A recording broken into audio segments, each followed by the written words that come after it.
Terus sekarang nih teman-teman, round number atau angka bulat. Ini 600 waktu itu juga susah ditembus. Terus ini IHSG 5.000 waktu itu sempat sekali, 2 kali, ini 3 kali, ini 3 kali di sini. Ini ditembus dan dia balik lagi. Round number itu angka bulat ya. Terus kemudian ini target pola. Nanti kita akan belajar tentang chart pattern. Jadi kalau Anda nggak mudeng ini wajar, nggak apa-apa. Kita akan belajar nanti ya. Jadi pola grafik, ini pola W, kedalaman sedalam apa? Ini gambarnya bisa teman-teman update dikit. Ya, ini sedalam ini ya. Ini udah bener. Ini sedalam ini. Ini panahnya di copy, taruh di sini, berarti target ketinggiannya 17.500, bukan target ding, resisten ya, resistennya di angka 17.500 dari pola, dari chart pattern. Ini juga, ini kalau teman-teman nggak mudeng, wajar, nggak apa-apa, nanti saya akan jelaskan lebih lanjut ketika kita sampai pada materi chart pattern, yang udah ngelihat online class harusnya udah paham.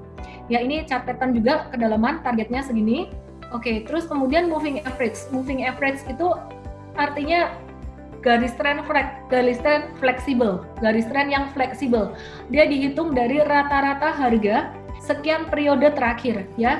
Jadi kalau ini periode 20 hari, ini periode 50 hari, ini periode 100 hari, biasanya yang periode kecil itu gerakannya akan lebih lincah.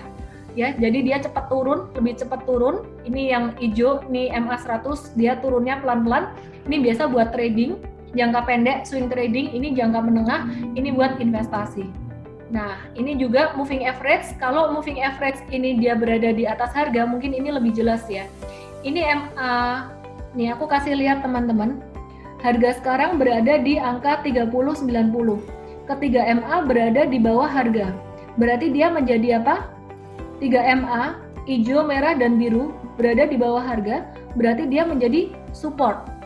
Berarti dia menjadi support. Oke. Terus moving average juga akan aku jelaskan di pembahasan yang terpisah nanti tentang indikator. Sekarang kita baru belajar tentang support dan resistance, itu aja. Fibonacci retracement juga sama. Ini ditarik dari extreme high ke extreme low.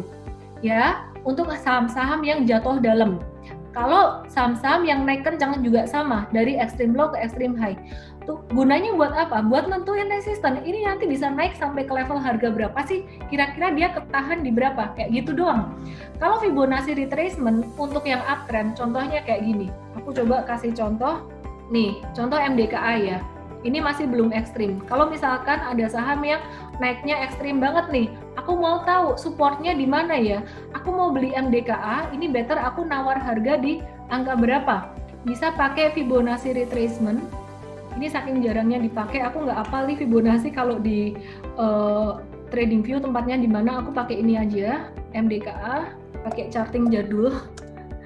Karena jarang banget dipakai untuk si Fibonacci ya. Oke, ini contoh. Extreme high,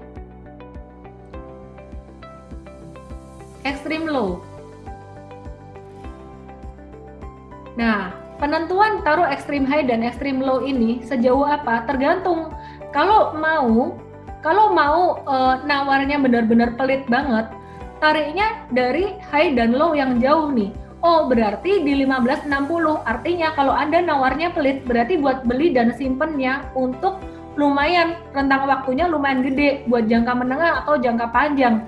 Tapi kalau misalkan aku mau buat trading lebih cepat aja deh, tarik dari extreme high dan low-nya di dekat sini. Oh, berarti ini buat swing trader.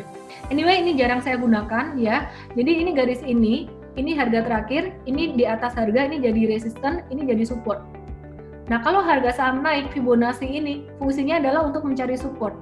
Tapi kalau harga saham turun, ya, harga saham turun seperti contoh di sini, ini fungsinya adalah untuk mencari resisten. Resisten itu dia bakalan kuat naik sampai level berapa. Oke, sampai Fibonacci paham ya? Oke, good. Saya cuma minta Anda paham tentang support dan resisten itu toh, jangan terdistract yang lain-lain. Cara pakai MA aku jelasin ya nanti berikutnya. Nah, sekarang kita belajar tentang breakout dan breakdown.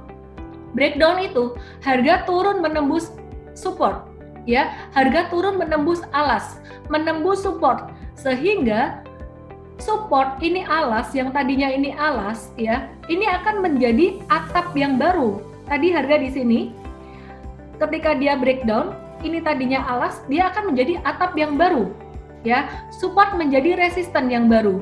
Seperti bangunan, ini tadinya dia di lantai 3 mungkin ya, kemudian lantai 2 dan lantai 1 jadi supportnya.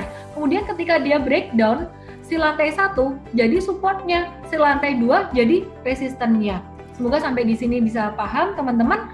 Dan kemudian ini contoh dari breaking down. Garis ini tadinya menjadi support pas harganya masih di sini.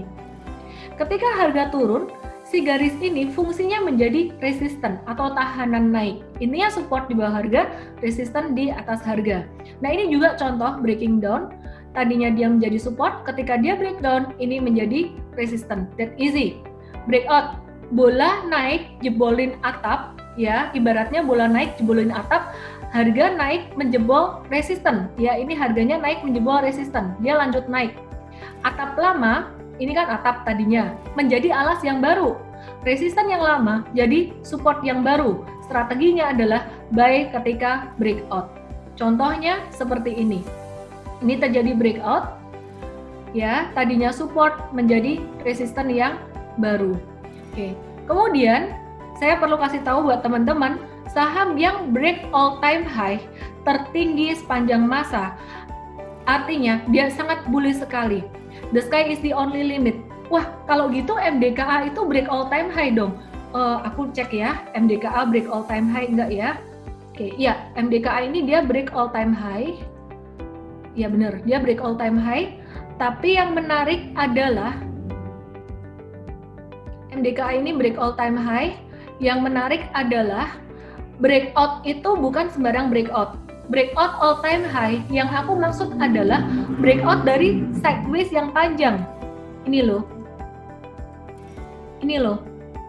Ya, ini kemarin si M-Trade masuk di sini nih. Ini breakout dari sideways yang panjang. Bukan dari breakout sideways yang kecil-kecil. Nah, ini stage 2. Ini konsolidasi.